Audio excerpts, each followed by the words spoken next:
हे students, तो आज हम एक्सरसाइज का क्वेश्चन नंबर 11 डिस्कस करने वाले हैं, जो कि इस एक्सरसाइज का सबसे लास्ट क्वेश्चन है। तो आइए शुरू करते हैं।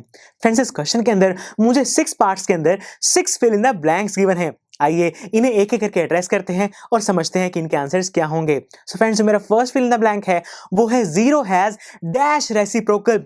दोस्तों यहां पर आएगा that zero has no reciprocal, क्योंकि फ्रेंड्स जीरो का रेसिप्रोकल एग्जिस्ट नहीं करता। आइए मैं समझाता हूं ऐसा क्यों है। फ्रेंड्स, जो हमारा जीरो है इसका रेसिप्रोकल क्यों नहीं एग्जिस्ट करता, मुझे ये जानने के लिए इसका डिनोमिनेटर तो लिखना होगा ना, क्योंकि फ्रेंड्स अब तक जीरो के नीचे कोई डिनोमिनेटर ही नहीं है, तो मैं उसका रेसिप्रोकल कैसे निकालूंगा। सो फ्रेंड्स, मैंने क्या किया, इस जीरो के नीचे लिख दिया 1, क्योंकि किसी भी नंबर को जो 1 से डिवाइड किया जाता है तो उसके ऊपर कोई भी इफेक्ट नहीं पड़ता। यानी कि अब मेरा जो जीरो था वो 0/1 बन चुका है। तो आइए इसका रेसिप्रोकल कर देते हैं। इसका रेसिप्रोकल करने के बाद मेरे पास आ रहा है 1/0। अब मेरे पास रेसिप्रोकल तो आ गया, तो फिर मैंने यहाँ ये क्यों लिखवाया that zero has no reciprocal. इसका रेसिप्रोकल तो यहाँ आ रहा है, 1/0 आ रहा है। लेकिन दोस्तों याद कीजिए, जब हमने रैशनल नंबर्स की डेफिनेशन को समझा था तो हमने देखा था कि रैशनल नंबर्स ऐसे नंबर्स हैं जो कि p/q की फॉर्म में लिखे जाते हैं और इनके ऊपर सिर्फ एक ही रेस्ट्रिक्शन होती है, और वो ये कि जो हमारा q है वो कभी भी जीरो के इक्वल नहीं हो सकता, हमारा डिनोमिनेटर कभी भी जीरो नहीं आ सकता। लेकिन ये जो 1/0 है इसका डिनोमिनेटर तो जीरो आ रहा है ना फ्रेंड्स, इसीलिए मैं कह सकता हूं कि जो 1/0 है वो मैथ्स के अंदर एग्जिस्ट नहीं करता। इसीलिए जो हमारा जीरो था उसका रेसिप्रोकल भी एग्जिस्ट नहीं करता। इसीलिए हमारे first fill in the blank में आ रहा है that zero has no reciprocal. तो आइए अब बढ़ते हैं सेकंड ब्लैंक की तरफ। दोस्तों सेकंड पार्ट के अंदर मुझे गिवन है that the numbers dash and dash are their own reciprocals, यानी कि मुझे ऐसे कोई दो नंबर्स बताने हैं जो कि अपने रेसिप्रोकल्स के इक्वल ही हों। और फ्रेंड्स, ऐसे दो नंबर्स होते हैं 1 और -1, क्योंकि जब मैं 1 का रेसिप्रोकल करता हूं तो भी मेरे पास 1 आता है, और जब मैं -1 का रेसिप्रोकल करता हूं तो मेरे पास -1 ही आ जाता है। यानी कि इन दोनों ही नंबर्स में इनका रेसिप्रोकल करने के बाद कोई भी चेंज नहीं आ पाता। इसीलिए हम कह सकते हैं दैट 1 एंड -1 ऐसे दो नंबर्स हैं जो कि अपने रेसिप्रोकल्स के इक्वल ही होते हैं।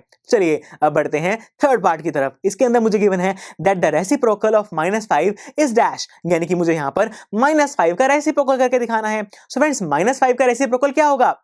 बिल्कुल सही, -5 का रेसिप्रोकल करने से पहले तो मुझे इसका डिनोमिनेटर तो पता होना चाहिए ना। इसीलिए मैंने क्या किया कि -5 के नीचे 1 लगा दिया, क्योंकि किसी भी नंबर को 1 से डिवाइड किया जाए तो उसके ऊपर कोई भी इफेक्ट नहीं पड़ता। यानी कि अब मुझे -5/1 का रेसिप्रोकल करना है, जो कि होता है 1/-5। यानी कि मैं कह सकता हूं कि -5 का जो रेसिप्रोकल है वो 1/-5 आ रहा है। लेकिन दोस्तों याद कीजिए, मैं हमेशा से आपको बताता आ रहा हूं कि जो हमारा नेगेटिव का साइन है हम कभी भी उसे डिनोमिनेटर के साथ नहीं छोड़ते। इसीलिए हमने क्या किया, इस नेगेटिव साइन को लगा दिया अपने न्यूमरेटर के साथ, और ऐसे करते ही मेरे पास मेरा आंसर आ रहा है -1/5। यानी कि जो हमारा -5 था उसका रेसिप्रोकल है -1/5। तो चलिए बढ़ते हैं अपने नेक्स्ट पार्ट की तरफ। इस पार्ट के अंदर मुझे गिवन है that the reciprocal of 1/x where x is not equal to 0 is dash. यानी कि दोस्तों मुझे इस पार्ट के अंदर अपने 1/x का रेसिप्रोकल करके दिखाना है। लेकिन दोस्तों यहां पर एक छोटी सी बात और लिखी गई है, और वो ये that where x is not equal to 0। So friends, ऐसा क्यों लिखा गया है कि जो हमारा x है वो 0 के इक्वल नहीं हो सकता?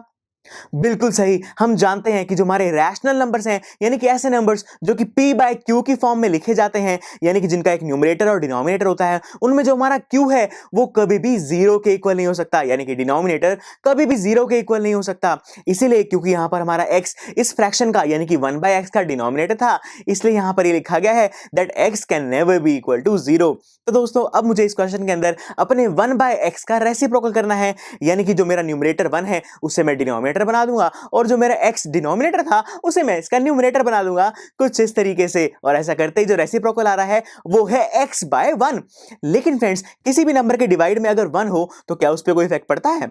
नहीं, बिल्कुल भी नहीं, उस पर तो कोई भी इफेक्ट नहीं पड़ता। यानी कि मुझे इस 1 को लिखने की कोई जरूरत ही नहीं है, तो इसलिए मैंने क्या किया, इस 1 को हटा दिया, और ऐसा करते ही मेरे पास आ रहा है x। यानी कि मैं कह सकता हूं दैट 1/x का जो रेसिप्रोकल है that is equal to x। तो चलिए दोस्तों अब बढ़ते हैं हम अपने अगले पार्ट की तरफ, जिसके अंदर मुझे कहा गया है that product of to rational numbers is always a dash. अब फ्रेंड्स, होता यह है कि जब भी हम दो रैशनल नंबर्स को मल्टीप्लाई करते हैं तो हमें हमारा हमेशा एक रैशनल नंबर ही मिलता है। जी हाँ फ्रेंड्स, याद कीजिए, हमने क्लोजर प्रॉपर्टी के केस में पढ़ा था कि जब भी हम किन्हीं भी दो नंबर्स को मल्टीप्लाई करते हैं तो हमारा जो आंसर है वो एक रैशनल नंबर ही आता है, क्योंकि जो रैशनल नंबर है that are closed under multiplication. इसका मतलब हमारे फिफ्थ ब्लैंक के अंदर आएगा रैशनल नंबर। तो चलिए अब बढ़ते हैं हमारे लास्ट पार्ट की तरफ, जिसके अंदर मुझसे पूछा गया है that reciprocal of a positive rational number is dash, यानी कि दोस्तों मेरे पास अगर कोई पॉजिटिव रैशनल नंबर है तो उसका अगर मैं रेसिप्रोकल करूंगा तो मेरे पास क्या आएगा? फ्रेंड्स, जब मैं किसी भी पॉजिटिव रैशनल नंबर का रेसिप्रोकल करूंगा तो भी मेरे पास एक पॉजिटिव नंबर ही आएगा। जी हाँ फ्रेंड्स, ऐसा इसलिए है क्योंकि जब भी हम किसी नंबर का रेसिप्रोकल करते हैं तो उसका साइन तो चेंज नहीं होता ना, बस हम उसके न्यूमरेटर को उसका डिनोमिनेटर बना देते हैं और डिनोमिनेटर को न्यूमरेटर बना देते हैं। साइंस के ऊपर कोई भी इफेक्ट नहीं आता। इसलिए जब मेरे पास एक पॉजिटिव रैशनल नंबर है तो उसका रेसिप्रोकल भी एक पॉजिटिव रैशनल नंबर ही होगा। तो दोस्तों इसी के साथ हमने इस क्वेश्चन के सभी 6 ब्लैंक्स को अच्छे से फिल कर लिया है और उन्हें समझ भी लिया है। तो चलिए फिर आप इस पूरी एक्सरसाइज को अच्छे से रिवाइज करके देखिए and I shall see you in the next lecture with some interesting concepts. So see you there. I am sure students, आपको ये लेक्चर काफी पसंद आया होगा और ऐसे ही मजेदार तरीके से अपने हर एक कॉन्सेप्ट क्लियर करने के लिए डाउनलोड कीजिए PUStack ऐप को, जहां पर आपके पास और भी बहुत सारे ऑप्शंस होंगे, जैसे कि back exercise solutions, tip videos, sample papers and much more. So what are you waiting for? Download the app now.